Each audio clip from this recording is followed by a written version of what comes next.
C'est d'avoir un échange transparent avec le distributeur. C'est-à-dire qu'ils ont leur vision client finaux. Nous, on ne l'avait pas auparavant. Et aujourd'hui, on a le même discours. Ça apporte une crédibilité aussi au niveau du distributeur. Ça nous permet vraiment pouvoir asseoir un discours identique.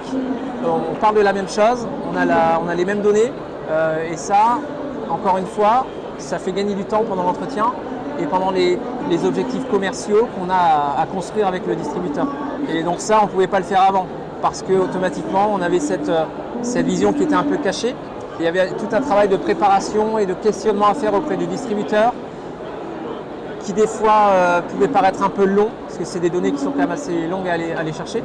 Et grâce à Carillon Food, on a réussi justement à écourter ce timing de questionnement et de pouvoir avancer dans le concret et mener des plans d'action très rapidement. Je pense que sur des entretiens d'1 heure, on gagne facilement 15-20 minutes, puisqu'avec tout le travail de préparation qu'on fait en amont grâce à la plateforme, on arrive avec des données bien précises, avec des volumétries, avec des typologies de clients. On a une cible de typologie de clients, nous, chez Vente de Mortels, qui est très ciblée, sur lesquels on a envie d'aller. Donc en fait, ça nous fait gagner, oui, je pense 15 à 20 minutes.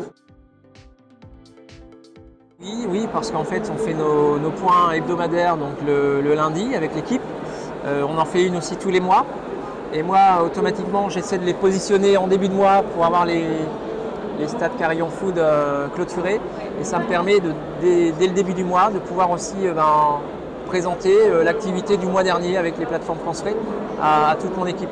Et le fait que ce soit activé début du mois, ça nous permet vraiment d'être réactifs. On a des produits aujourd'hui qui sont très volatiles, on a des marchés qui sont quand même assez concurrentiels. Donc attendre 3 mois pour se rendre compte qu'on a perdu des volumes sur des références RISO, après pour se retourner, c'est un peu trop tard. Si on se rend compte qu'une plateforme baisse en volume sur des références bien précises, ça nous permet de réagir et de comprendre pourquoi et d'essayer d'aller accompagner encore plus le distributeur.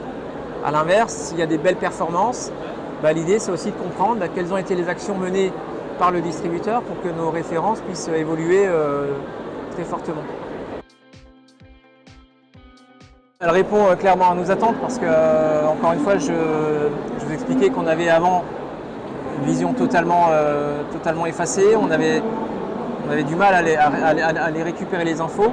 Là, aujourd'hui, on a tout clé en main et je pense qu'aujourd'hui, oui, on a besoin de cet outil pour la force commerciale, pour avancer sereinement et plus vite.